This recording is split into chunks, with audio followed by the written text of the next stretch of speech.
Hello again, it's Mason, and I'm back at you with Level 0 Literacy. Today, the fellas and I will be talking about Dragon Age Origins. During the episode, we're going to discuss topics that include, but are not limited to, rape, body horror, and cannibalism. Please use your best judgment before proceeding. Also, we're going to spoil the entire game beginning to end, so make sure that if you haven't played it yet, you go ahead and do so. I hope you enjoy the episode.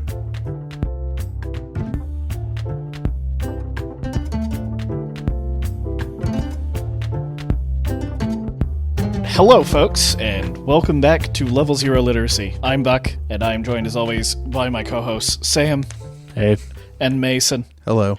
And today, we're going to be talking about Dragon Age Origins, the first game in the Dragon Age franchise. A game released by Bioware between the release of Mass Effect 1 and Mass Effect 2. This was Bioware's attempt to meld their own D&D experience from making the Baldur's Gate games and what they've done making the Mass Effect games and put it into their own fantasy world without the D&D baggage. This involved making their own combat system for this game, but the combat system is not the topic of this podcast. The story Otherwise, we'd rant.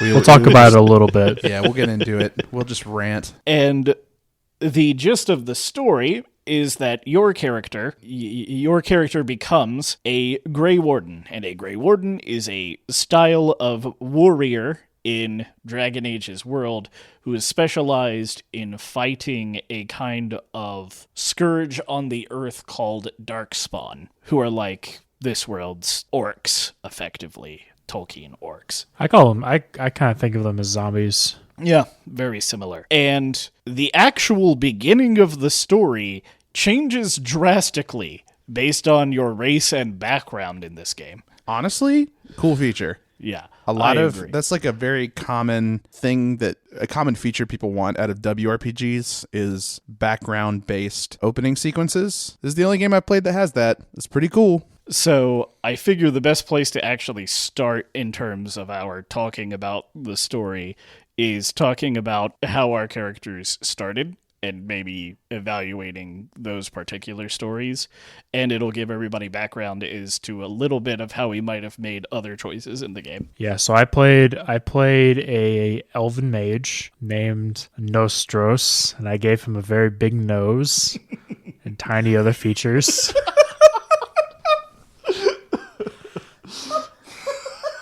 And so I basically started with the biggest debuff of all time because I picked the race. Minority. I picked the race that is discriminated against the most and the class that is discriminated against the most. So as a mage, you start at this world's Mage Academy, essentially. But it's interesting because you, as a mage, are basically trained more to control your powers and stop you from being a blood mage more so than to, like, learn and like become powerful and hone your abilities. Like in the world of Dragon Age, being a mage is generally considered detrimental. Like mages have their place within society as far as like being a part of armies, but generally, you know, like people who do magic generally can't hold places of power, which is a plot point that comes on later.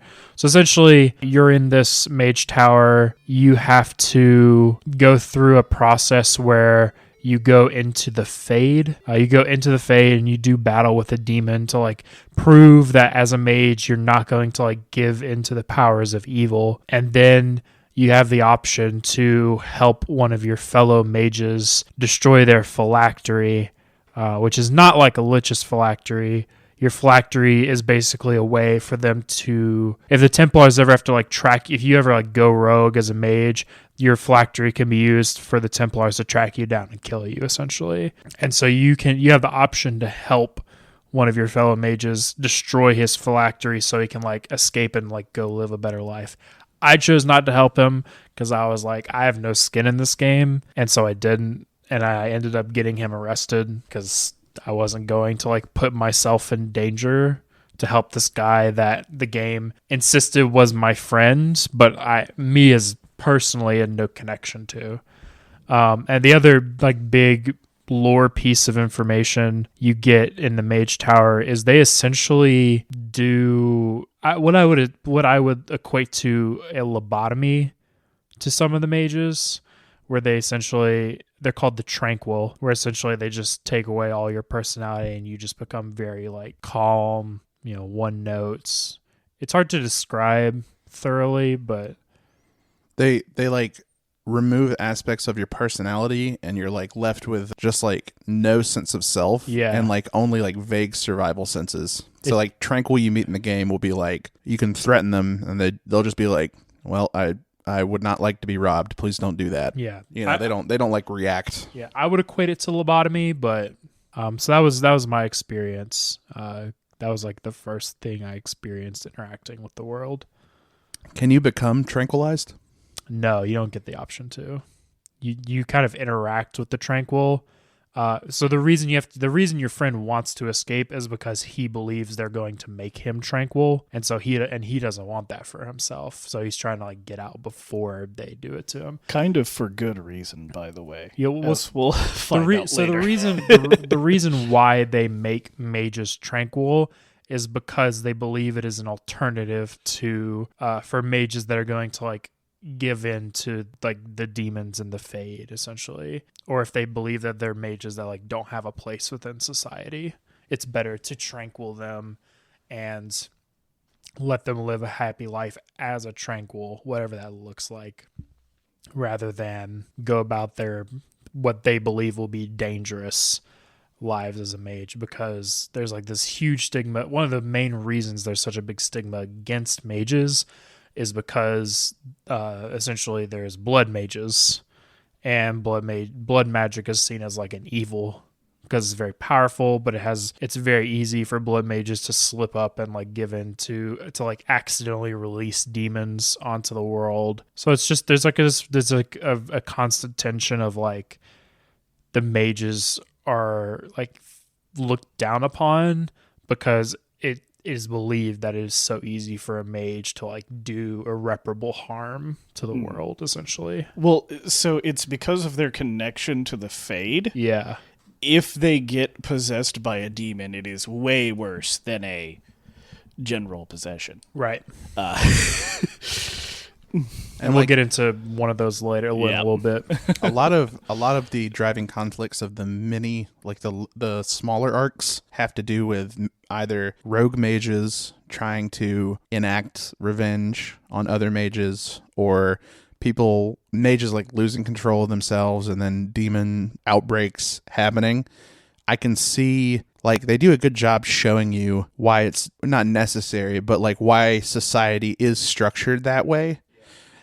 Even though, like, you can recognize that there's like a type of oppression going on to the mages, you do get to see like what happens when things go wrong. Yeah. Right. And it's horrifying. Yeah. Right. It's really bad for everyone. That's one of the things I enjoyed about Dragon Age's narrative, is that there are a lot of like the very typical high fantasy tropes in the game, especially with the dwarves. But, with the elves and the mages, I feel like they kind of were willing to go against the common cultural norm of what we see from these types of people in high fantasy, and just like try something different with them, which I think is commendable. Yeah. So Mason and I were both the dwarf commoner background, right? Yeah, which sucks. Oh my god, I didn't think commoner. I thought commoner. I'll let you. I mean, you can. Yeah. So the dwarf society is, in my opinion, very confusing because of the responsibility dwarves have. Also, just their proximity to the darkspawn and just what they've gone through. I'm surprised their society has ended up how it has. But dwarf society is incredibly stratified, very strictly stratified.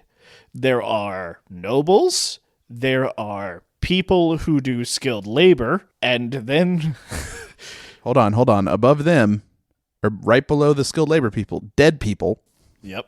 And then below the literal dead, the castless. Yeah. And the castless effectively live in the rundown hovels and are literally branded at birth. And when you're a dwarf commoner, that's what you are. It's It's terrible. The dwarven dust town where you start the game is just beggars and organized crime. Even your casteless society is subdivided into people who will do terrible things to get ahead and people who won't, because you're so forgotten by the rigid dwarven caste system that the only way up is to, there's characters who sell their family into sex work to be like concubines for nobles so that they get subsumed into the noble class. There's racketeers and basically like mobs. And then, what's left is beggars. Do you think the dwarvish society is like the most messed up of all the racial societies? That you see in the game, yeah. Yeah, I think so. Because the human society is fairly normal-ish. It's actually, weirdly, it's almost representative democracy. Yeah. Almost. Yeah. A little bit top heavy on the wealth to representation. Yeah, it's like if you took a medieval system but made it more democratized, but not like fully democratized. But like dwarves just like very openly have like I don't even know. It's not like a fascist, but it's like a Roman Empire. Like everything is this rigid caste system, and if you're at the bottom, there's no way up. There's no way out. You're destined to squalor your entire very long dwarvish life. Literally can't pull yourself up by your bootstraps unless you want to have sex with someone. Then you can. Yeah. Well, even then, you have to be like an attractive, desirable person. A woman. Is that, only women. Yeah, only women. That's true. Yeah, dudes have no chance. one of the in the dwarven commoner story arc, one of the things that can happen is your sister can be you can have her like trained to be a fine woman so that she marries your family into the noble class. Interesting. Now, Mason, I guess I want your perspective on this. It seems like she wants to do it. Yeah. Yeah. Okay. I mean, why would you not want to do it? Yeah. Why wouldn't you? But would she want to in a vacuum? Probably not. There's some very heavy societal and economic incentives probably pushing her, right? She does want to. She's very happy, but it's to escape poverty. It's because of the societal pressures. Yeah. It's weird. Even when you revisit Orzammar later in the game and she's in Balin's house, she doesn't talk about Balin. She's like, oh, the crime lord who got me here did me so good. We sleep on beds and stuff. It's great. She doesn't talk about her husband. She's just like, oh yeah, I'm not living in Dust Town anymore. She talks about all the things that her and your mom have now. Yeah. Yeah. What happened to your dad? We don't know. He's not present. Okay. He's not present. He's just not in the picture. Yeah. Your mom is like a ineffectual alcoholic. You don't even get to...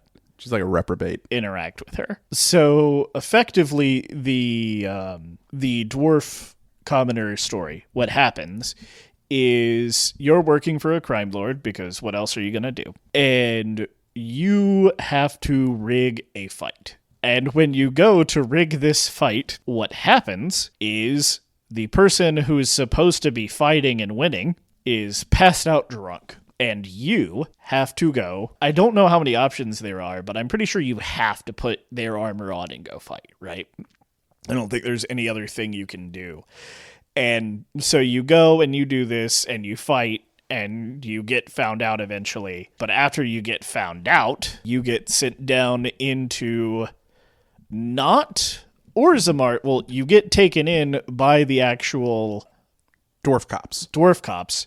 But then you get moved to Crime Lord's jail, and you have to escape from there, and eventually, I'm pretty sure there's no option, you just end up killing the Crime Lord. And while you're doing this, Duncan, who is currently the leader of the Grey Wardens in Ferelden, is watching you and recruiting and looking for people, and ends up picking you at the end of this.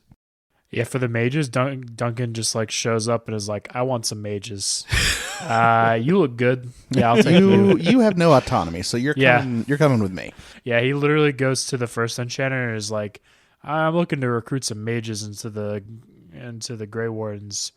And Burst Enchanter's like, well, we'll see about it. And then you walk in, he's like, what about that guy? It's not exactly that, but that's kind of how it goes.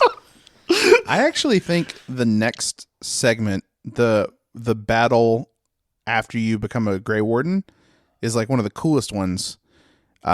Just because that part of the story highlights like what the Grey Wardens are, and like what Ferelden's society has to do in order to stave off Darkspawn, and it's like really, it's sick and gruesome. It is. So in order to become a Grey Warden, one of the things that the Darkspawn do when they go to make new Darkspawn to expand their army is they will feed bits of Darkspawn flesh to people, which will cause them to go crazy and eventually turn into Darkspawn if they don't. Zombies. Yeah, if they don't Kind like of. fend off, it's reverse zombies, but Yeah. if they don't like fend off the sickness, which you can like live it, but you just become kind of like an insane person. So what wardens will do is they'll drink a very small amount of like a non-lethal amount of Darkspawn blood, which is lethal to some people because some people will just simply die and they get like killed on the spot, so they don't become Darkspawn. And then the survivors are just enough connected with Darkspawn that they can like sense when the armies rise up from the deep roads to start a blight. So like you have a innate part of you that has like done this horrific thing that for most people is like a fate worse than death, and they keep it very secret so that they can continue to recruit Grey Wardens, because otherwise no one would do it. Can always like turn it down. Well, kind of. Mages can't, but they're not people. Well, I mean, he killed that guy. Duncan did kill a guy. Well, they have to keep it secret. Yeah, I know. No, you can turn down being a Grey Warden. Yeah. Once you to go a through point. once you go through the ritual called the joining, Well, he didn't go through the ritual. yeah, you're done. He didn't go. He was at the ritual. Yeah, that's yeah. He's there. I don't think it was just. I personally don't think it was justified for Duncan to kill that guy. I don't remember his name. I don't know. I think Duncan did what he had to do. I mean, the dude would have died anyway. He would have died. He would have died. So, That guy was never making it through the joining. Well, yeah, not but he even the didn't want joining. to do the He joining. would have. Yeah, So he would have told everyone there'd be no more he Grey wouldn't. Wardens. Why would he do that? Because because he wants to. if even one person. Were to actually go around and so that's the interesting thing I think about this whole world, right? Is like there's a lot of bad stuff that happens. I think it's mostly exclusively bad stuff that happens. And so like the fact that they can maintain society at all is impressive to me. Miracle. I was gonna get into this soon. But I guess to give everyone context for the people we were talking about, after you are recruited by Duncan, you end up going into some wilds to gather some things, including Darkspawn blood yourself, with a few people, including another Grey Warden. Sir Joffrey, is that his name? No, you're talking about Alistair. I'm talking about Alistair. No, I'm talking about the guy that dies. Oh, I don't. They all die. Yeah, But Yeah, fair enough. Sorry, Their names aren't super important. yeah. And the other people who were to go through the joining with you are not successful. Yeah. One of them drinks the Darkspawn blood and dies, and the other one, having seen the first guy drink the Darkspawn blood and die, tries to leave, and then Duncan kills him. Well, and I mean, my other thing, I don't know. The thing about the justification and all that, like, who is the guy that gets killed? Is the guy who gets killed the criminal? No. He's just like a family man. Oh, well, damn. You know what? Now that I'm thinking about it, now that we're talking about it, I don't think Duncan is justified because Duncan is the recruiter. Yeah. Yeah, it's true. So he recruited that guy Yep. thinking that he would be A good Grey a Warden. good Yeah. Grey Warden, and then the dude chickens out, and Duncan's like, well, Now I have to kill I you. know that I brought you here and I promised you this life as a exclusive warrior that's like got special diplomatic powers everywhere, but now I have to kill you because I did a bad job. Yeah, it's a little. Yeah, I don't know. I feel like to be a Grey Warden, you really need to like not have a lot of ties. Yeah. Which I think if you look at most of the backgrounds that are available, your character doesn't have a lot of ties, regardless of like whatever state you end up in. Even so, my playthrough, I did a mage, but then over the last like week, I've been watching like a compilation of cutscenes from the game, and this person did the noble background. And even the noble background, your family, like the only family you really end up with is your brother, and your brother is like in the front lines of that first battle with the Grey Spawn. So it's like he's probably dead. I didn't watch far enough into it to find out if he's actually dead or not. But like, the dwarvish background, it sounds like you don't have a lot of tie with your family. The mage one, you definitely don't. So it's just like the concept that you would recruit someone who has a wife and a kid on the way, if I remember correctly, or just has a kid, is just like, it seems just irresponsible. Yeah. Like Alistar, and we're skipping over some part, but Alistar is like an orphan bastard, right? Like that's his thing. So like he knows his ties, but he doesn't want his ties. Yeah. So it's just weird to me. I don't think Duncan's justified because like you look at a man just for the relationships around him, and it's like how do you think this is what you need in your army, or is it just that you're this desperate to get? I think someone? they were desperate because a lot of people talk about in the game how there's no Grey Wardens right now. There's so few in Ferelden, but like the guy who Duncan kills would be the person you want to save, not the person who needs to do the saving. I don't know. It's just weird to me because it's like you survive, right? So what's to stop you from going and telling people, hey, you're gonna die in this ritual. You might die in this ritual, right? Yeah, that's true. I didn't even think about it that hard because you spend so little time with those guys. It had a big effect on me because I remember playing that scene. I was like, wow, Duncan's a horrible person. Honestly, like I understand why he has to do it because there needs to be Grey Wardens to like fight this zombie horde, but it's like ends and means. Is it justifiable to kill people to keep these things away? And I guess it is to a point, but Speaking of which, Buck, can I please talk about the society in this game? Sure. You got Jokerify a little bit. Everyone is such a fucker. Every one of the NPCs and the factions are such huge pieces of shit for you for no reason. Sometimes even against their own best interest. Yeah. Right. It's like, true. Everyone double crosses you. All the people have some ulterior motive. They're like using you to capture political power. But it's just like there is provably a blight. Everyone knows about it because the Darkspawn are moving like around killing people.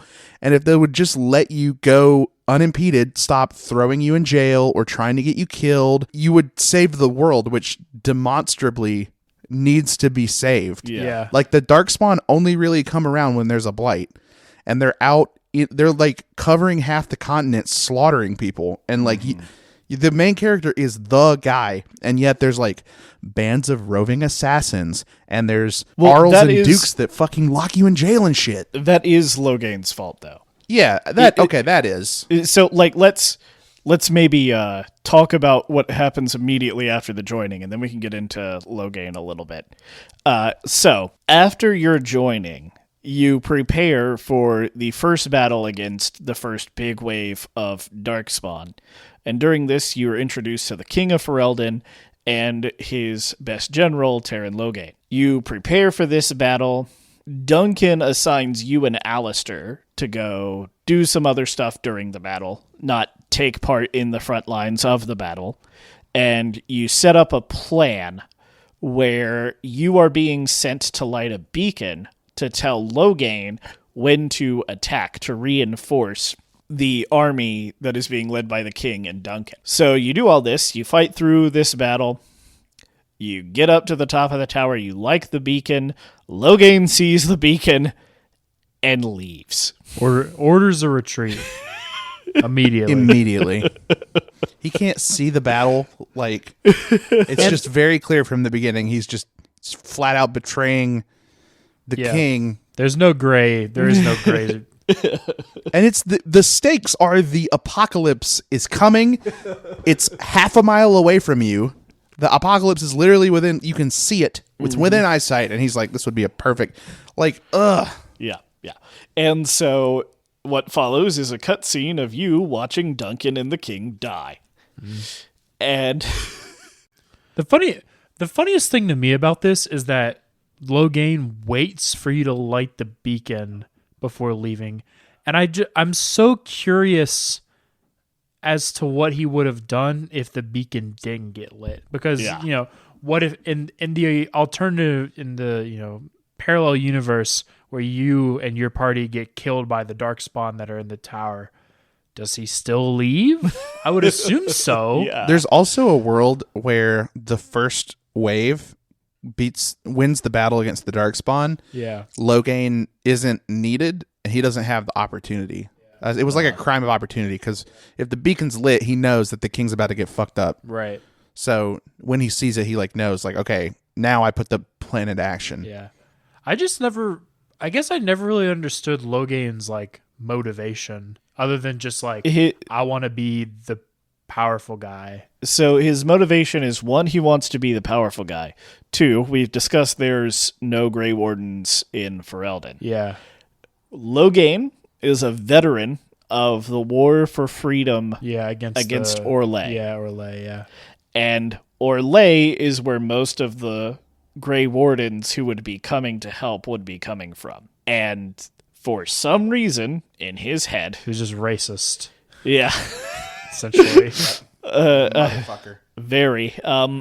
We'll talk more about that later. Yeah, it's just it's weird to me because I guess and this is back in an era of game design where you didn't and I don't even want to say necessarily that Logain could have been a sympathetic villain. Yeah. I just feel like they could have given him. I would have liked a little bit more depth.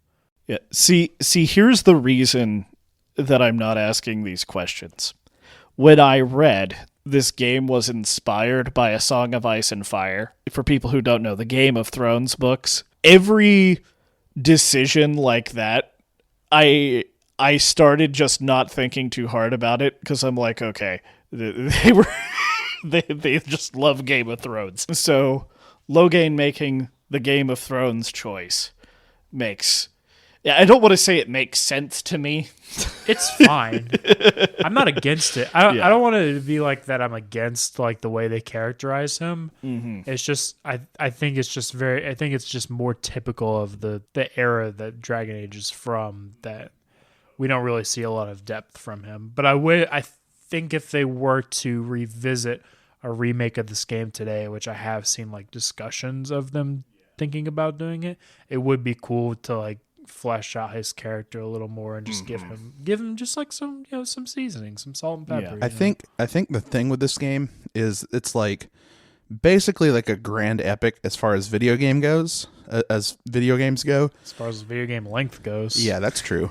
But because they were still constrained by a lot of technical things, this had to be able to play on consoles, and people only had certain size hard drives and stuff. Some things have to be shortened, have to be cut. Sure. Right? They're introducing hundreds of characters in this game. It's not like Road 96 where there's only 6 or 7 different named characters. You can explore each very fully. I agree. I just believe that if they were to remake it today, they could tighten down some of the NPC interactions, yeah, and then just use it as a way to further develop and explore. Because even a lot of the dialogue you have with your direct companions that are in your party is fairly cut and dry. Oh yeah, that's actually a problem I have with the companions in general in this game. Is you can have maybe 4 conversations with them. If you click all the text options on them when you get them, most of the time, that will never change. Yeah. You've clicked all of them and had all those conversations. I understand that that's because this is a game from a different time, but it's also a little confusing because I thought there would be more to it. Yeah. Well, and the only party member you have that ends up getting fleshed out is Morgan. and that's mostly because they're setting her up for like use in the future and the next Dragon Age Inquisition. And what a shame, because Morgan sucks. God, she sucks so much. But we can. They try to justify it. We actually need to get into that. Why don't we just like cover Yeah. companions as an umbrella? Oh, okay. Did you have a favorite? Did you have a favorite companion? Zevron. Zevron has the most like understandable motivations. His story plays out in the most like understandable way, and is very relatable to me. Yeah. I didn't get to have time to talk to Zevron, so Ooh. the bad thing happened. Unfortunate. We'll get to that. My favorite companion is the dog. Yeah, I the like dog's. this. I mean, Dog. obviously, the dog is the best. Yeah. Like, I would say the person I enjoyed talking to the most was, like, Liliana. Because, like, she's, like, one of the more knowledgeable people about the world in general. Yeah, And- She does the most world building of any of the characters. I am surprised. You and I, every time you talked about the game, I was like, we're playing the same. I cannot stand Liliana. Well, I want to be honest. I think that my, like, liking of Liliana is from Dragon Age Inquisition. Oh, okay. I played Dragon Age Inquisition, and I used her a lot in Dragon Age Inquisition, and Dragon Age Inquisition fleshes out the characters way more, gives them way more depth, makes them way more interesting, but that's not the game we're talking about. Right. My favorite, my next favorite companion though is Sten. I like Sten. Sten's cool. I just like that he's just a very straightforward. I like he has a kind of mysterious air about him because he's just like you. I like it because you learn a lot about him and his people by the way he acts and not what he tells you. Right? Everyone else is like, oh, this is my back. Morgan's like, oh, this is my backstory and this is what happened to me with Flemeth and like all this other stuff. And Sten's just like, I want to fight things and kill them, ideally. And like, you're doing a really bad job leading us because we're supposed to be fighting and killing things, and we're just not doing that. So I want to fight you just to make sure we're on the up and up. I found he was a little troublesome in that way. Yeah. Specifically from that specific trait of his, that he always wants to be in the midst of battle. I was doing the Urn of Sacred Ashes part of the game, which is a required story quest. It is not a side quest. And he would like chime in and be like, hey, where are the Darkspawn? should be fighting Darkspawn right now. Noticed we're not. And then I would get like Sten disapproved -10. I'd be like, what? We have to help this guy. So hilariously, the only place I used Sten a lot was the Dark Roads. So I never. Oh, he loved it. Yeah. I bet he ate that shit up. Sicko. God. That was when I benched Morrigan because I got tired of wiping every combat. Yeah. That's when I benched Liliana. That's when I really started to turn on Liliana, because I was like, it's so hard to outfit rogues. Oh my god, this is such a dumb aside. I got her ranger AI to work.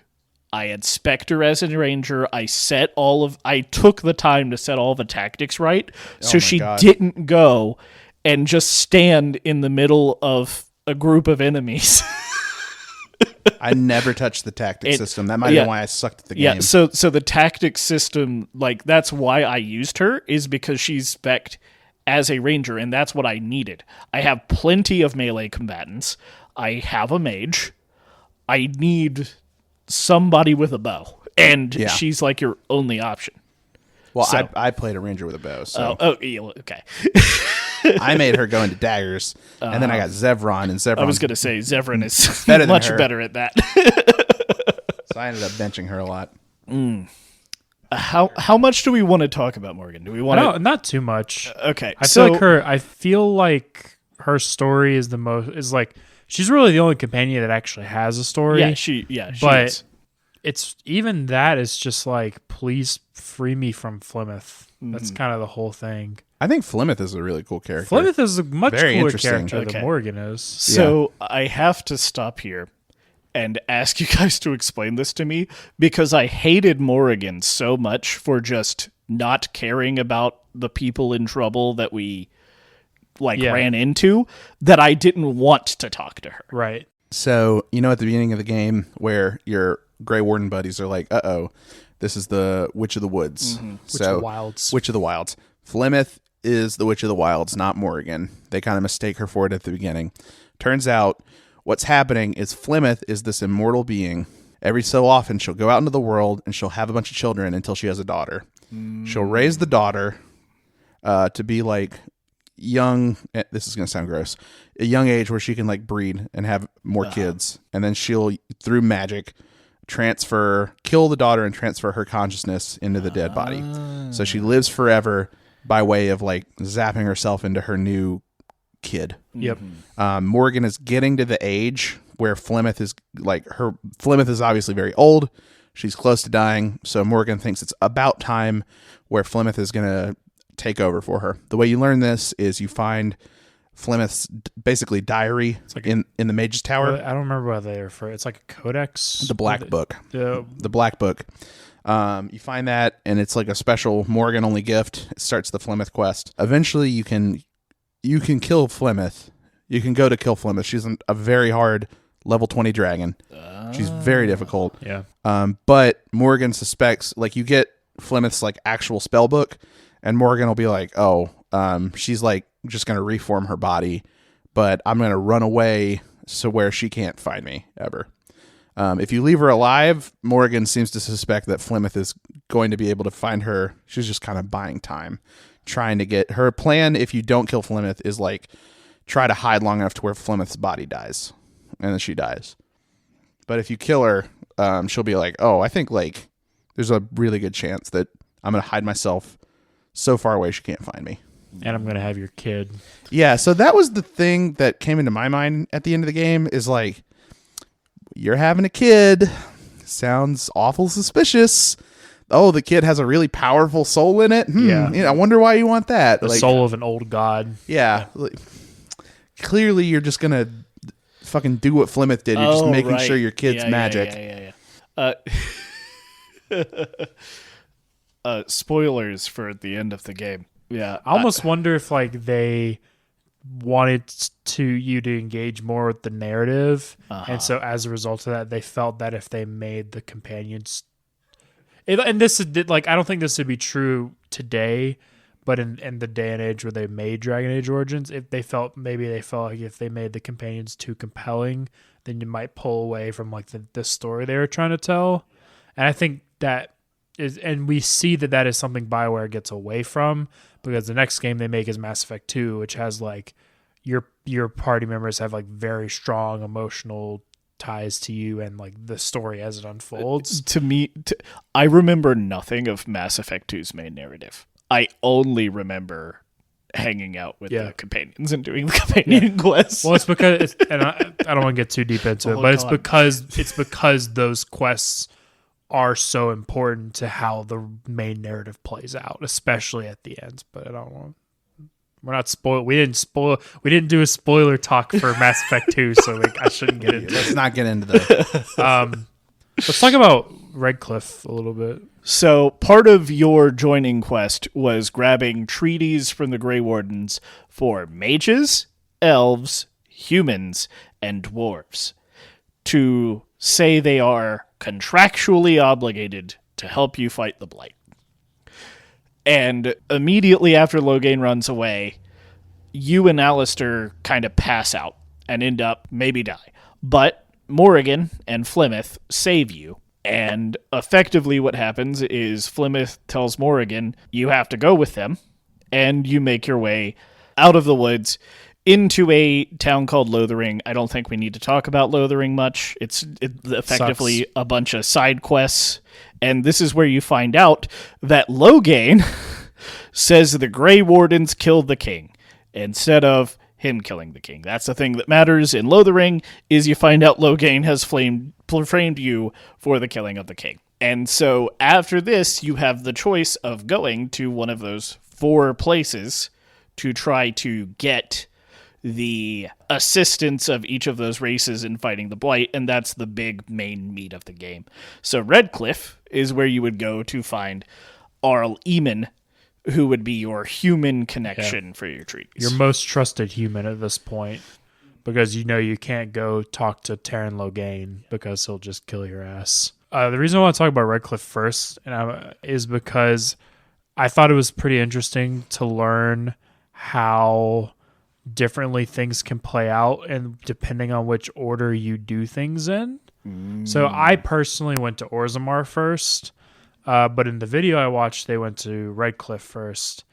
And, you know, the first section of Redcliffe pretty much plays out the same, where the town gets invaded by the undead. You have to fight them off. You have to gain the trust of the villagers. And then Tegan's like, you know, I'll show you the way into the tunnel, like tunnels under the castle, so that you can get in and like fix whatever's going wrong. So one thing that I thought was interesting is if your rapport is good enough with Alistair will tell you during all this going on his like backstory. And he will tell you that he is the bastard son of the previous king, which Mason, I know you didn't get in your playthrough. Sure did. Oh, I did get that. I don't think did I even have him with me during Redcliffe? I don't think you had him out. Yeah, that would probably That might have made a difference. So that's like one thing I found interesting is like just that information not getting revealed until later into that section of the game. After you sneak into the castle, in the jail cells down in the basement, there is Joan, who is the mage that has been poisoning the Arl and also was training Connor, the son of the Arl, because Connor is a mage. And you have the option to either free him or leave him to rot or kill him on the spot, essentially. So if you choose to free him, he will accompany you up into the main castle, where you learn that Connor has been possessed by a demon and is now kind of in control of the castle. He has mind control powers, essentially, and can summon the undead and all this other stuff. But if you had done the mage tower first and done that, you can go fetch the first enchanter and have the first enchanter help you with the ritual to remove the demon from Connor's body. But if you haven't done that and you free Joan, you can have Joan do blood magic to help get into the Fade and Connor to free him from the shackles of the demon.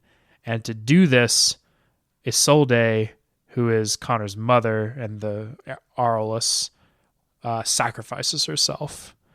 So Joan extracts the blood from her body and uses it in place of the Lytherium. Or you'll say lyrium. Lyrium, yeah. Yes. Because some of the names in this game are so hard. Yep. So instead of using lyrium, he essentially extracts the blood from her body and uses it. And later on, Alistair is just pissed at you for allowing a blood mage to do something so drastic. And I just thought it was interesting to see how differently that scene can play out. Just because there's some things in this game that always happen almost exactly the same no matter how you do it. I watched in Mason's playthrough, you sent in the first enchanter into the Fade. Yeah. And in this person's playthrough, they sent Morrigan into the Fade. And it didn't really make a difference. It was the same dialogue from the demon and everything. So it was really refreshing to see how much of a difference, like, not going to the Mage's Tower first and freeing Joan made on that, like, the impact it made on that scene. Yeah. And so for me, that is exactly what I did. I freed Joan because I wasn't sure what was going on. And I think an interesting part of the Isolde thing, so I had not gone to the Mage Tower first. I actually went to Redcliffe first. So you do all this, you help these people, and to me, when you're doing this and you feel the urgency of what's happening, if you free Joan and you go up and you listen to Isolde, part of the reason you're here and dealing with this is because Aurel Eamon has been poisoned by Joan. Isolde knew this was happening and is part of the reason why it happened. She didn't want Joan to do it, but Joan is not a circle mage, and because her son was showing magical aptitude, her options were send him away to the circle or get instruction from an apostate. I personally was like, I haven't been to the circle. We can't leave. if we leave, the people will die. So, I was fine with using the blood magic. By the way, if you have a high persuasion, you can make Alistair less pissed at you for using the blood magic in that situation. You just persuade him that the stakes were high enough. Yeah.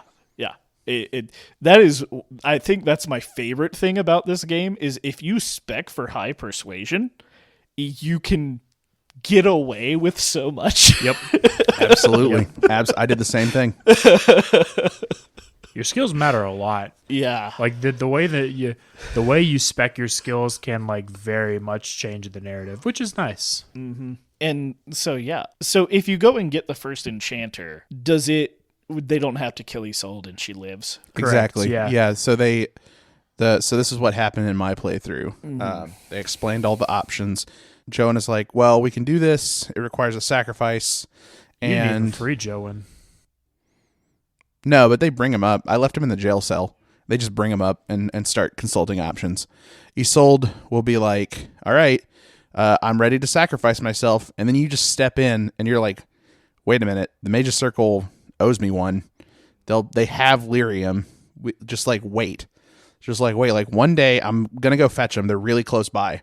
And there's no downsides. No one dies. The kid doesn't mind control anyone. You just go get them and they arrest Joan after the events of the quest. Which I guess that's technically like a negative consequence if you see it that way. I It don't depends know. on your. It depends on your. He's an perspective of the assassin. He mages. is like a murderer. He's like totally okay to murder a guy. He's a bad person. He might be repentant. He might be sad for what he did, but he did try and kill a guy for the bad guy. Like he deserves to go to jail for some amount of time for that. I feel like I don't think it was that bad. Yeah. And I mean, the Arl is actually kind of gracious because, I mean, the Arl is literally just like, he could just kill him. Yeah. And, but And he'd be perfectly in his rights. Yeah. And that guy tried to kill him first. now, you know what? Since we're talking about Templars and Mages, why don't we talk about what happens at the Mages Circle? Yeah, I love the Mage's Circle. I like a lot of aspects. I like the world building of the Mage's Circle. The Mage's Circle is the only dungeon that doesn't overstay its Oh, welcome. sure. Yeah, Oh, yeah, yeah, for yeah. sure. I agree. Yeah. It's the only one I was like, oh, this concluded at the perfect time. Yeah. So when you go to the Mages Circle, after resolving things at Red Cliff, in the case of what we're talking about, you get there and they don't want to let you go. The circle is on lockdown and you have to... The Templar blocking your way is annoying. Yeah, he's such a piece. Like, you have to do so much just to get him to let you go there. You didn't persuade him? I did persuade him. Oh, yeah. It's just like I had to talk to him in circles. I think maybe I didn't have a high enough persuasion the first time I talked to him. I feel like saying I'm a Grey Warden should be enough Yeah. for the Templars of all people. Yeah. And so you go there and things are not good. What has happened is there has been a revolt in the Mage Tower. Hold on. Let him cook. Good. Let the revolters cook. Hold on. Keep going. Let's hear him out. So, a subset of the mages in the Mage Tower have just started completely converting mages into demons. Son of a bitch. You had me and you lost me. Just straight up blood magic into demon. No, like, we want to be free. No. Just, we're going to take everybody and turn people into demons, and if they don't want to be a demon, they die. And so when you get there, and this is explained to you, High Templar, the captain, is like, I mean, you can go in if you want, you'll probably die. We're not helping you. I've asked for Order 66 to be executed. Yep. I don't remember what it's called, but he's effectively asked for clearance to kill all the mages. You are given the opportunity to go in and save them, but if you can't save them, they're all going to die. You go in, you see one of my favorite game mechanic companions, Win. Yeah, Win is I didn't amazing. talk to her much, but man, having what a healing, great What a great companion. Spirit healer, busted. Because it's the only one. You better bet I maxed out that fucking skill tree. Yep. I was just like, you be the best healer you can win. And so you make your way up the tower. Most of it is killing blood mages. The one blood mage surrenders. I let them go because in my playthrough, I was trying to minimize actually killing people. And even though this is a blood mage who probably did bad things, if they were going to surrender and not keep fighting, where were they going to go? They were going to go to the Templars and die. But as you climb, you run into probably the most mechanically interesting dungeon thing in the game, where you walk into a room with a sloth demon in it. Demons in the Dragon Age world, by the way, are named after some of the 7 deadly sins. I don't actually think there's 7. There's 5. There's 5, rage, yeah. lust, sloth, pride, and I can't remember the last one. Wrath? Wrath. Rage, lust, sloth, pride, wrath. Maybe. Yeah. The sloth demon puts your party to sleep and effectively puts everyone in the Fade. And then you have to do lucid dreaming dungeon where you transform into things and go through it. And you end up fighting the sloth demon. You meet a mage in there called Niall, voiced by Liam O'Brien from Critical Role. Crazy. Young Liam. And he is the one who helps guide you through it.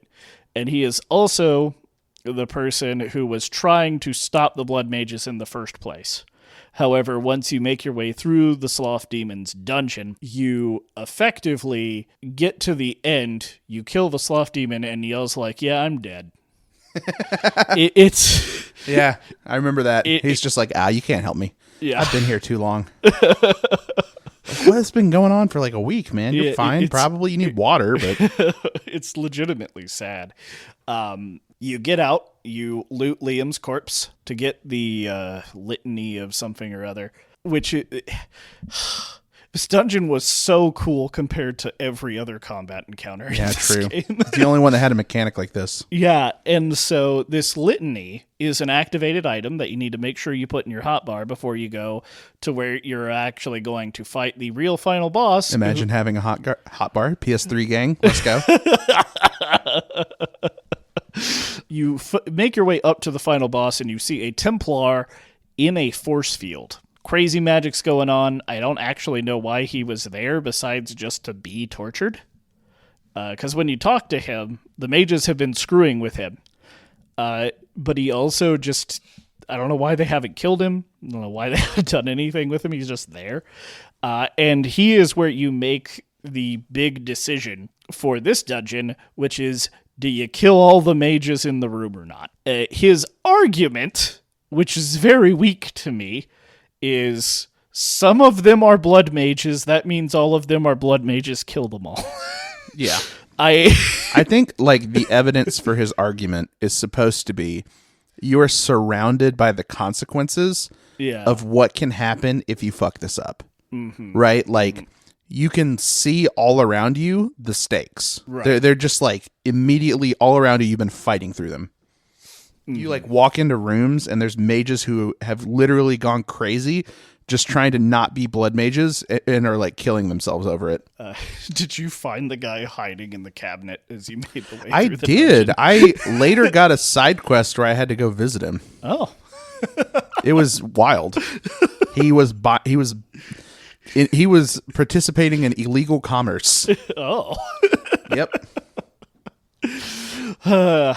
And so I made the decision to not kill the mages. Did y'all also make the decision to? Yeah, I didn't kill the mages. There's no reason to. Yeah, also, that was my own kind. So Yeah.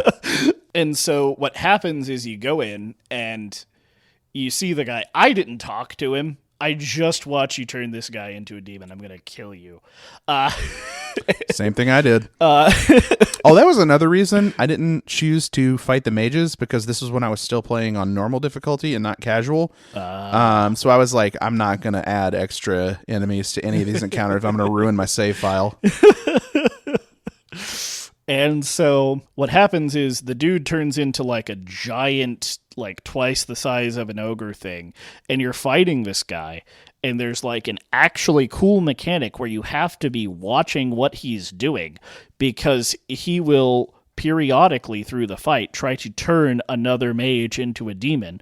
And if you use the litany, that will stop him from actually being able to do that. Such a cool thing. And then if you don't kill all the mages and you do that fight, you save the first enchanter. Everything works out. You talk to them, you bring them down to the Templars. And so I thought that this was like a really compelling interaction where when you bring Irving down, because you haven't killed him because you're not insane, he interacts with the head Templar, and the head Templar is like, hey, Irving, is everything okay? And Irving says, yeah. And the head Templar is like, cool. Like, and so the guy you saw in the barrier was like, no, we got to kill him. And then the head Templar was like, well, you're not the head Templar, so fuck you. Yeah, I like Irving. Irving is like the main redeeming quality for the circle of magi for me. He's like Magi. They pronounce it Magi, which makes me so angry. Yeah, he's like one of the more level-headed NPCs. Yeah. Can I talk about the Elf quest since you've both talked about yours? So going into this game, what I remembered was a very paint by numbers genre piece of a fantasy, like a high fantasy thing, right? And then when I went to go do the Elves side quest, that was when it like first hit me how good the writing in the game was for a high fantasy piece. You arrive in the forest where the elves are to find two warring factions of elves who are trying to reclaim this lost forest as a homeland because they're like nomadic during the events of the game, and werewolves. And it seems like it's going to be very cut and dry. The head elf tells you like, well, we didn't used to have this problem, but these werewolves were humans from a very long time ago. And what they did was they killed an elven child. And ever since then, we've been at bitter war with one another. And it's like, okay, elves, good guys. Obviously, they're elves. We all get it. Werewolves, bad guys. They're big, scary monsters. We get it. Along the way, you learn some like very interesting little tidbits. Some of the elves will be like, oh, yeah, a lot of the humans think we're immortal. Actually, it's just the leader. He's the only one who's like found the secret to be, or still has the secret of being immortal, and that's why he's the leader. You're like, okay, that's interesting. You go into the forest to start hunting down these werewolves, commit werewolf genocide, basically, is what he asks of you. They start talking to you. They're like, they're bipedal. They're talking to you. They're like, hey, this is not where you belong. This is our territory. You just need to leave. And they run off when you fight them. And it's like, okay, well, that's a little weird. So now we've got like this mounting series of like little undermines of the way these stories go. And eventually you make your way through this very long series of side quests and dungeons that, like a lot in this game, way overstay their welcome. Brings you to the center, to this court of werewolves. And they don't immediately attack you because they're like, hey, the entire time you've made your way there, they've like fought you and retreated and fought you and retreated. And you finally get into their sanctum and they're like, well, we know you can like win against us in a fight. We've done this. Please, we'll do whatever you ask. Please just don't make any rash decisions. And you know, the wheels are like really turning at this point. Like, why, you know, like these guys seem like very reasonable. I'm invading their home, which is like a ruined shitty castle.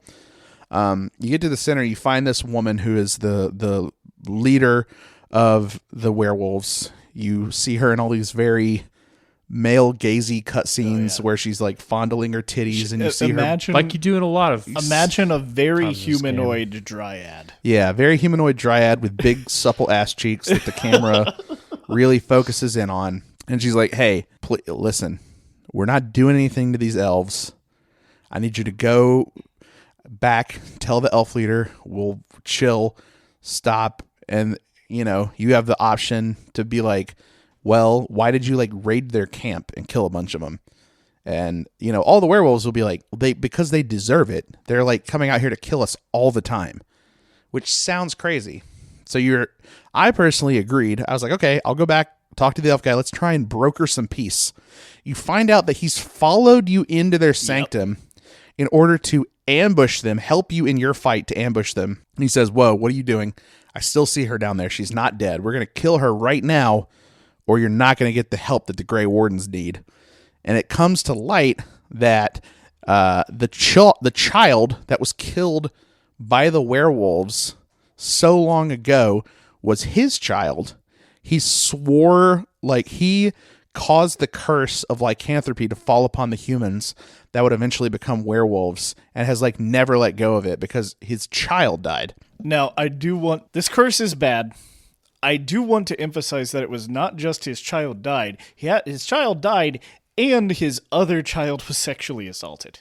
That's true. Yeah, I forgot about that. It was real bad. Horrible. Like, and you learn, like, well, he's caused centuries of suffering, but it's very hard to call it some kind of petty revenge because, like, putting yourself in his shoes, it's like, well, yeah, I would do the same thing. That's horrific. And he had to live through it and had to see his children go through it. You learn that he has not discovered elven immortality, as he says to his little nomadic tribe.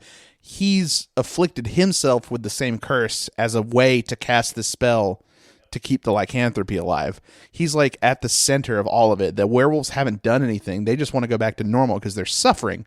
They're in pain. Their existence is pain. But like this guy, he watched something that's like horrific. He had to live through it. And it was incredible to see that like subversion, to see that like not just be evil nature force, good guy elven force, and you clash and like try and mediate. The elven force is the cause of the evil.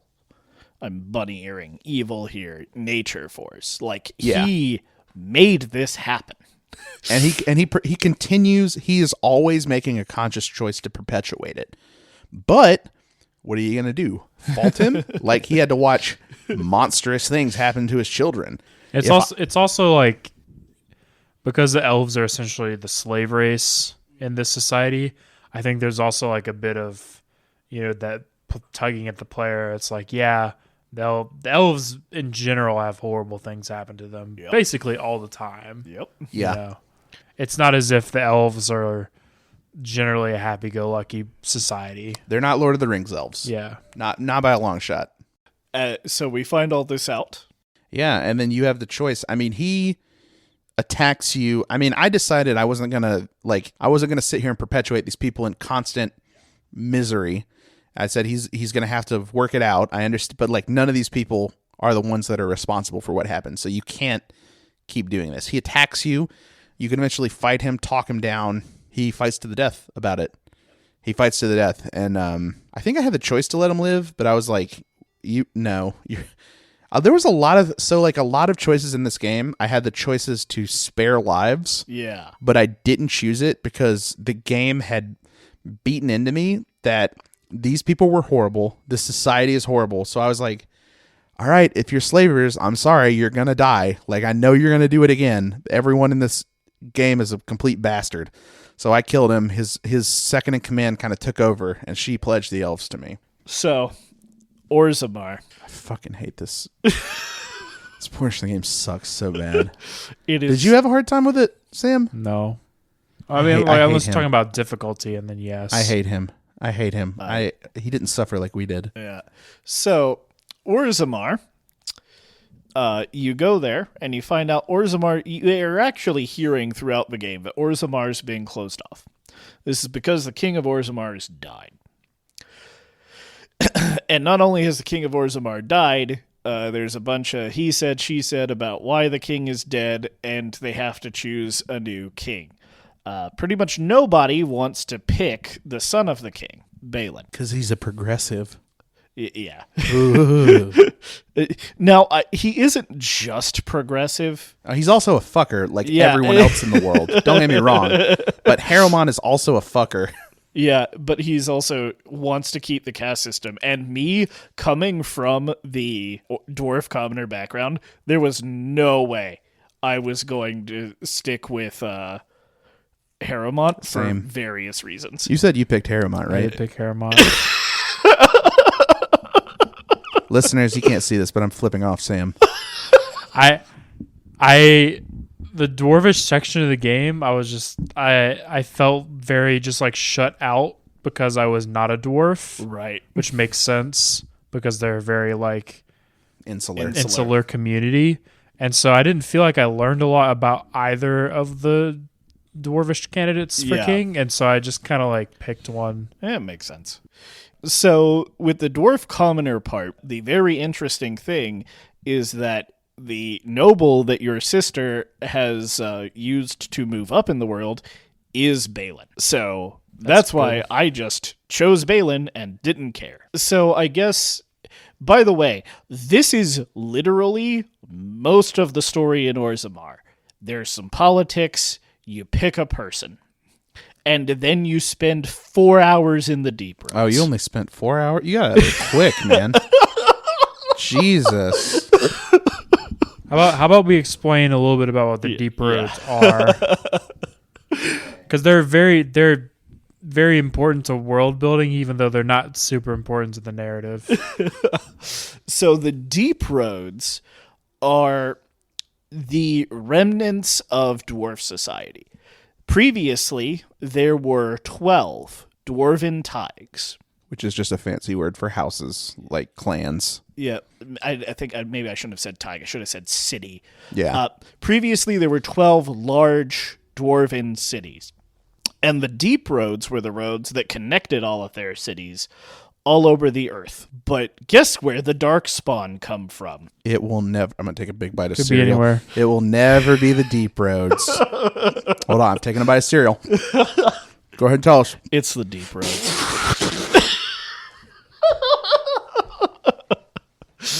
And so, the dwarven society has to constantly deal with the fact that they are the front lines of the most dangerous aspect of the world, period. I think so. The deep roads are you are exploring the remnants of dwarven society, and you are looking for a paragon.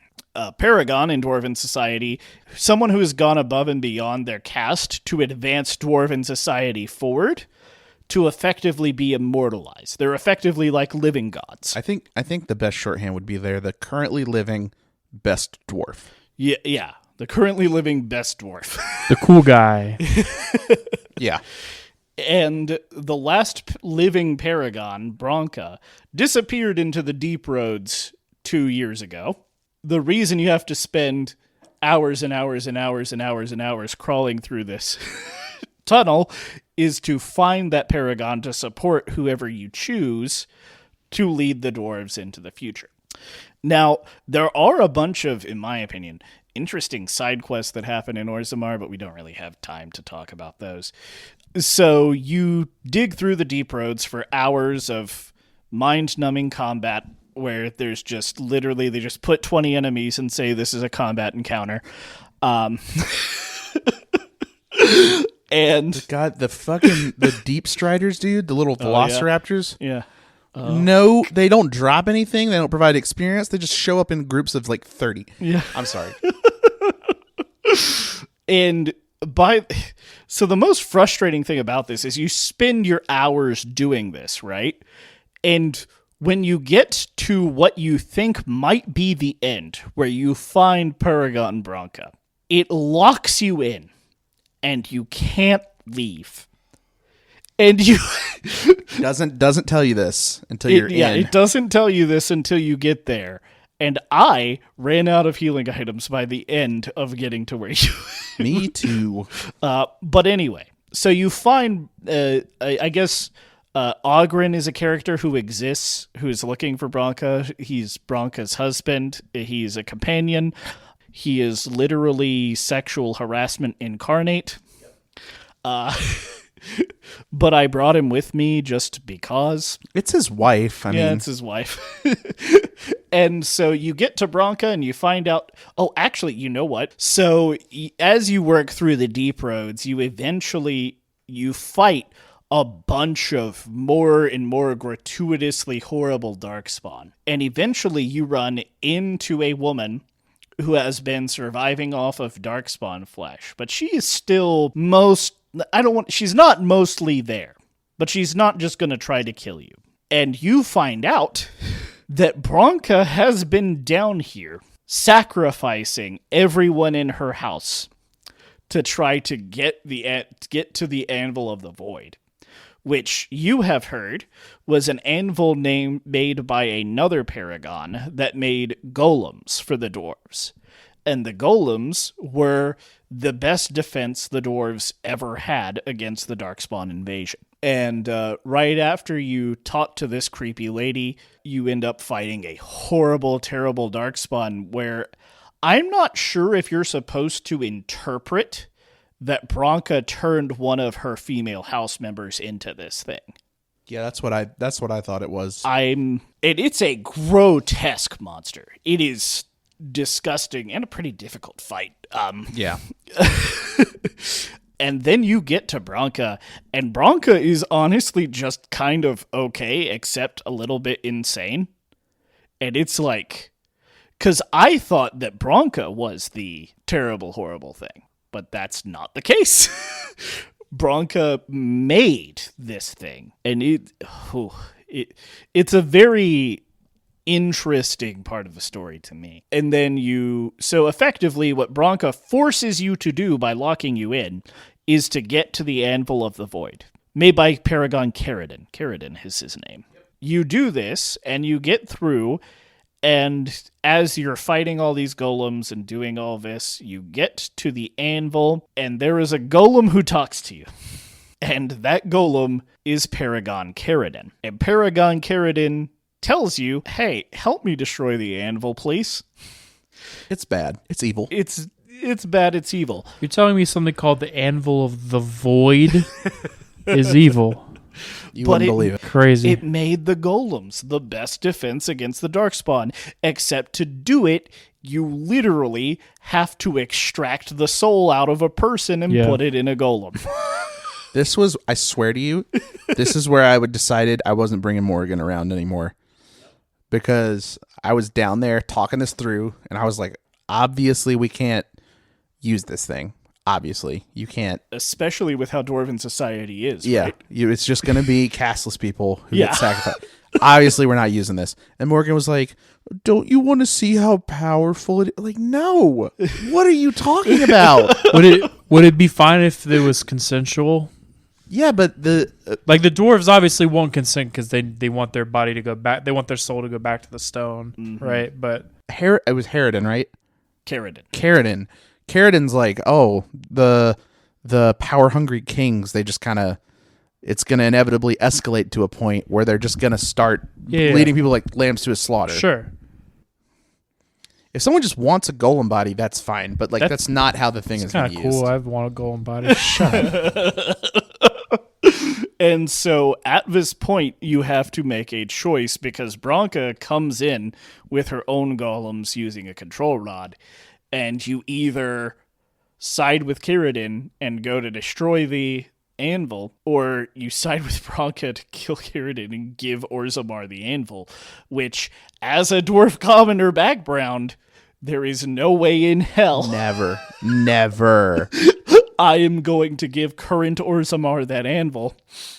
And hey, would you like it if your mom's brain was sucked out of her head and put into a rock monster? You kidding me? And so you fight Bronca. Bronca dies. Ogren's upset. You destroy the anvil. Morrigan's upset because all she cares about is power and hating other people. And that was another cool one. To be fair, the story was sick. Yeah, I could not because of the length of the Deep Roads dungeon. Yeah, the dungeon was way too long. Way too long. And there's no fast travel. Yeah.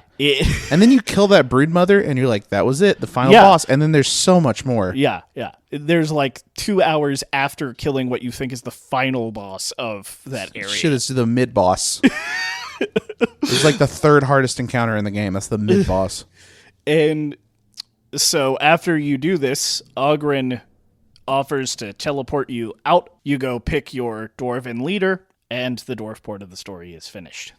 After we've collected all of these treaties, It is now time for the giant political meeting called the Landsmeet, where we confront Taron Logain for his crimes against the crown. Of course, he resists the whole way, and he's tries to make a claim to the throne because his daughter is the wife of the king. And right before this lands meet, your job is to figure out how to convince everybody Logain is crap. Part of this is he was going to kill his daughter.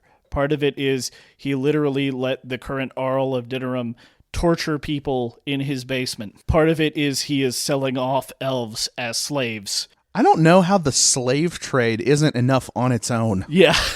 You can do if you do the slave. I did the slave trade. That was like what I harped on, and Yeah. I lost Yeah, the me debate. too. I was like, "Are you guys kidding me? Yeah. Are you serious right now? There's elves here." We've collected the treaties. It's time to face the Taron Logain in Marketplace of Ideas.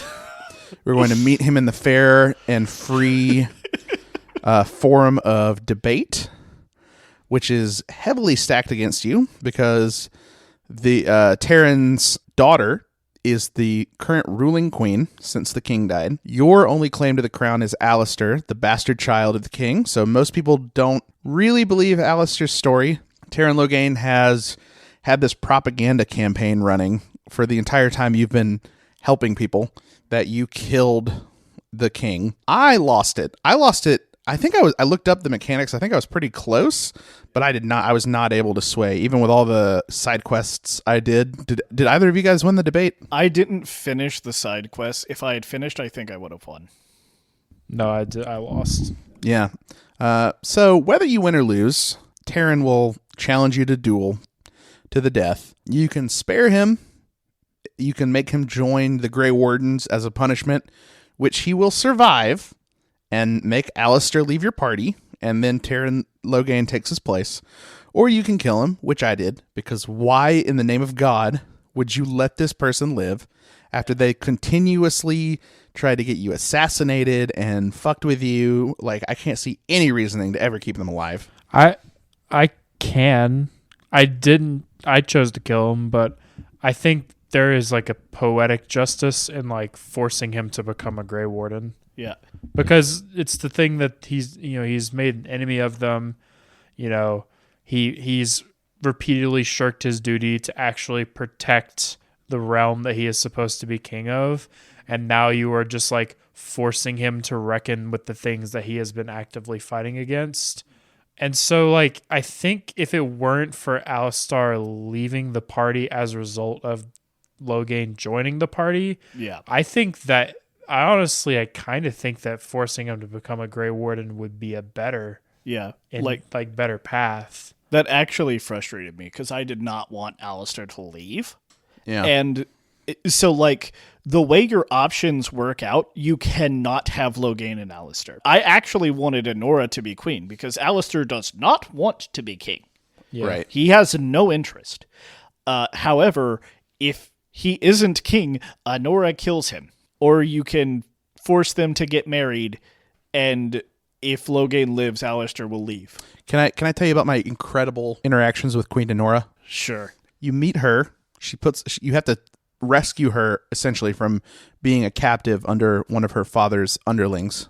She comes to you. She's like, sends a servant to you, and she's like, "Well, I want to double cross my father. Please help me."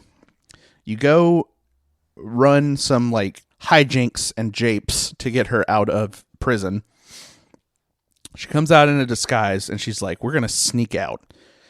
You immediately get caught. I mean, immediately. So me, being a smart, rational, thinking human, I'm like, okay, the jig is up. I'll just come clean. The fact that I'm with the queen and clearly trying to save her because she's in a disguise will mean that everything is cool. Immediately double crosses me. Gets me thrown in jail. I break out. She comes to me again. She's like, "Hey, sorry I double crossed you. Will you advocate for me to be the queen still, even though I double crossed you?" I was like, "No, I'm obviously not going to do that. You're a piece of shit, just like everyone else in your family and in this world." Yeah. So you can either advocate for Alistair to be the king and step down from being the queen, or you can, step aside, get out of my way, because the Darkspawn are coming. We get to the Landsmeet, and she comes up to me, and she's like, she double crosses me again. Yeah. She's like, this guy has been trying to assassinate my father and get him. I'm like, you piece of shit. You were the one who came to me to double cross him. She's literally she has to be inspired by Cersei. I hate her so much. Like she has to be inspired by Cersei. I can't imagine any other inspiration, but like they saw Cersei, they read Cersei Lannister and were like, it sounds like her character arc. yeah. Well, a little bit. I mean, there's no incest, but No, we don't know. but yeah, so we do the Landsmeet thing. And then finally, after crowning Alistair king or getting Alistair killed and getting Tyrion Logain, Yep. If you're some kind of reprobate, Yeah. you move on to the final battle. There's a giant darkspawn siege. You fight through them triumphantly, leading all these armies that you've collected, splitting your party in two. Everyone you take tells you how much they love you and how glad they are to be fighting with the darkspawn with you. And everyone that you split into the other party is like, wow, you're a huge piece of shit. Why can't I go into the other? I'm like, I gotta 4 people have to come and 5 people have to stay. I actually didn't have that happen. First off, I didn't have 4 people because we forgot to talk about the most important thing. What's that? So killing the archdemon means a Grey Warden has to die, Yep. In theory. in theory. And the only other option is the option Morrigan gives you. You are told by another Grey Warden that you saved from the torture basement. A Grey Warden has to die to kill an archdemon. He says it should be him, but if not, it's got to be you or Alistair. Or Tyrion Logain, maybe. And so you're presented with this, and you go into your bedroom, and then there's Morrigan. And Morrigan says, hey, we've got a workaround. If you lay with me in bed, which is the word she uses, Yep. you can get me pregnant, and that pregnant baby will absorb the archdemon. It'll be all okay. It'll have the soul of an old god. Well, and the reason it would work is because the baby would have the taint, which I hate that they use It's a terrible taint. the taint of darkspawn the blood. baby will have the Darkspawn taint taint. because it is your child, so it will have a part of the darkspawn's blood in it already. So the thing, this is where I ended up sending Morrigan away. Because if you tell her no, she says we'll make Alistair. It's weird. And holy shit. It's terrible. She awful. has spent the whole game harassing Alistair. Listen to the kind of everyone. Listen to the Alistair Morrigan party banter, and all she does is talk about how stupid he is. I didn't harp on this in the party section. Morrigan gets mad any time you kind of help someone. Yeah. Her approval drops for almost any Which includes minor inconvenience. side quests. Just doing side quests. And so I'm like, no, I'm not going to let my only existing friend I have a connection to, I'm not going to ask him, or I'm not even going to talk to him about it. You're gone. I'm sorry, but that is irredeemable to me. Effectively asking, say, hey, let me rape your friend. Yeah. No. It's horrible. I don't know who wrote that part. Yeah. I feel like there's a lot of this is something I kind of want to talk about because I feel like it's a little indicative of just the way that video games were at the time. Is I feel like a lot of the female characters in this game are very poorly done in general. And I think it's something we need to Mm. address because other than Leliana, a lot of the women are just horrible people.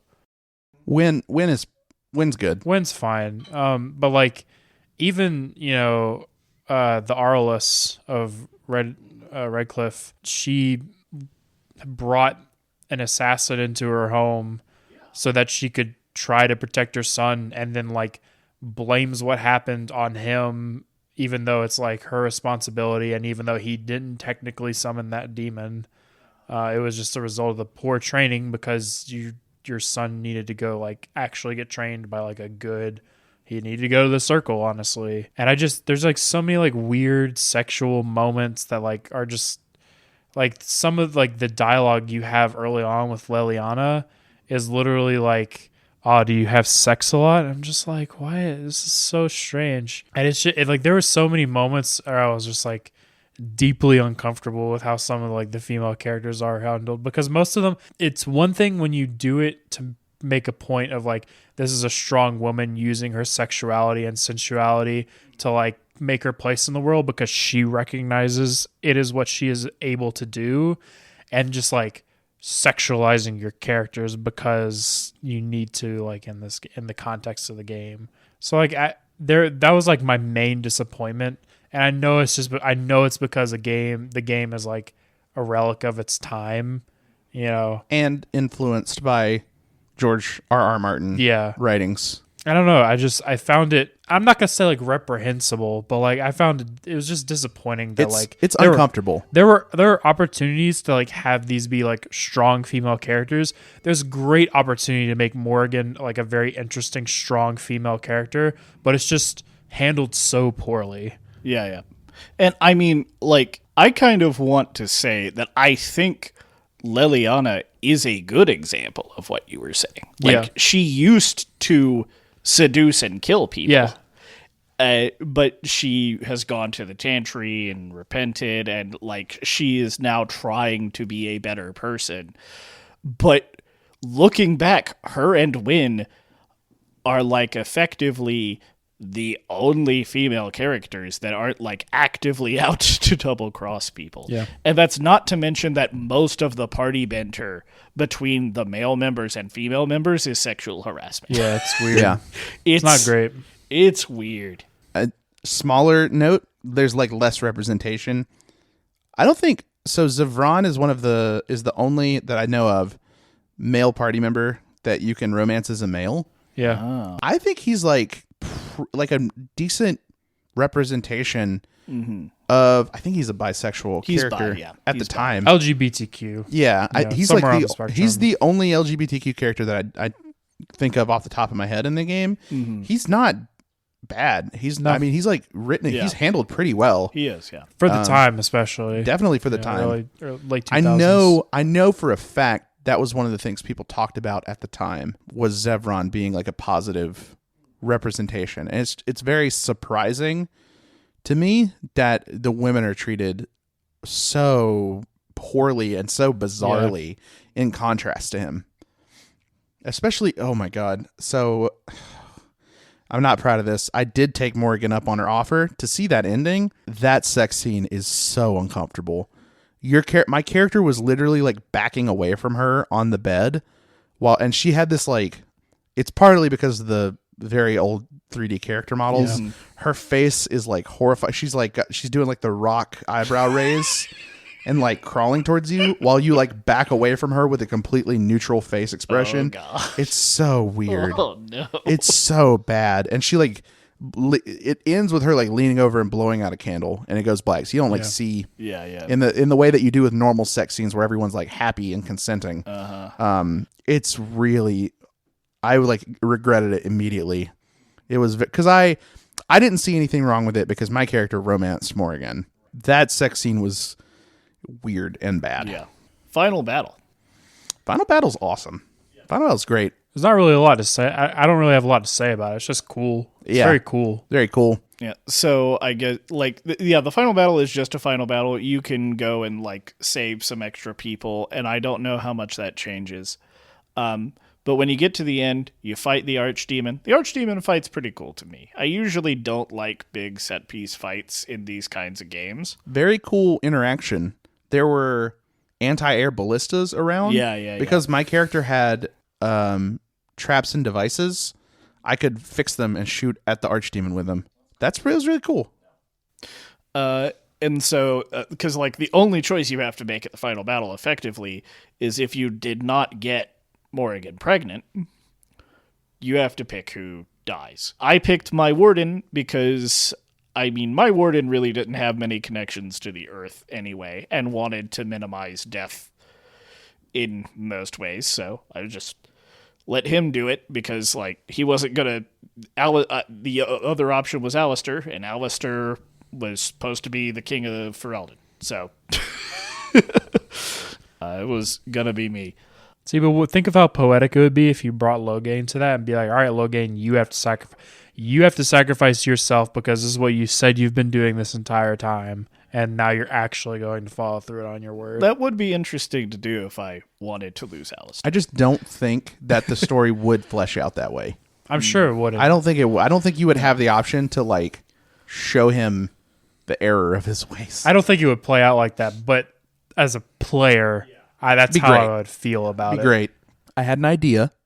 We don't have to do it, but since we're wrapping up, it would add exactly 3 minutes onto the length of the episode. We're at an hour 46 before cuts. I say we each get a 60-second period to vent about everything mechanically, not story, or maybe story-wise, just vent about everything you didn't like, because I know we all had somewhat negative impressions of the non-story elements of the game. Does that sound like a good idea, or do we want to Sure. not? We can do that. We can do that. All right. Who's Just get going a first? timer. I'm looking at the timer I'll right go. here. I'll so- go first. Yeah, go. Gotcha. Okay. Do not play this game. Literally, there is a YouTube video. I watched a YouTube video to recap. It was by someone. Just look up Dragon Age Origins full movie. They got the main character voice, so like you can just watch all the cutscenes.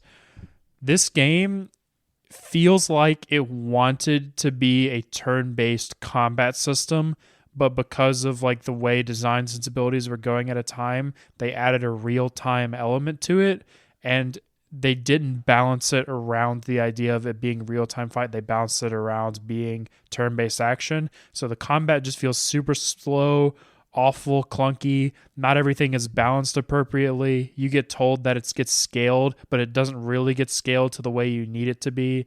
And it's an overall mess. I can't, in good judgment, recommend anyone play this game. Okay, so BioWare tried to adjust from making Baldur's Gate to making their own RPG-ish system and failed so miserably. I cannot even explain. The non-combat skills are great. Combat skills are like horrible, not fun, not engaging, weird. Equipment is bad. Once you get like 30 hours into the game, every piece of equipment you find is useless. Every single one. It's it's so frustrating to have to manage my inventory because you have limited inventory space and everything you're picking up is garbage. And I wish they would have done something different with the combat here, because they didn't have the time to make a full-fledged RPG system like something like Pillars of Eternity or what's the name of that? Divinity or Divinity Original Sin. One day, the designers of World of Warcraft will have to pay for their crimes, and I will be the arbiter that brings justice upon them. I had to suffer through 36 hours of this fucking game. It is impossible to outfit a rogue in this game because you're putting all of their points into cunning and dexterity, and all armor requirements are fucking strength. Mages have no stat requirements on their gear because it's class restricted to mage, and warriors are dumping points into strength, which leaves rogues with nothing. You get in-game gear that adds to cunning and dexterity, but it requires 32 strength, which of course you don't have, because in order to keep up with the insane damage scaling that the enemies have, you have to put all of your fucking points into cunning. I hate this game. I hate this game. I hate this game. The story is fine, but the juice is not worth the fucking squeeze. Oh my fucking god. The dungeons are about 5 floors too fucking long, and every one of them has a climactic battle that you think is the end that happens halfway through, and it's so frustrating and destroys the pace of the dungeon every fucking time. That was exactly 60 seconds. All right, so thank you all for listening. If you are continuing to play the games along with us, on our next episode, we are going to be covering Metal Gear Solid 1. And I am so excited. If you're going to play along with us, play the PlayStation version. Do not play the Twin Snakes. The Twin Snakes is bad. So thank you all for listening. This has been Level 0 Literacy, and we will catch you all next time. If we get 1,000 subscribers before the next episode, Buck will start a freedom campaign for O.J. Simpson. Goodbye, everyone.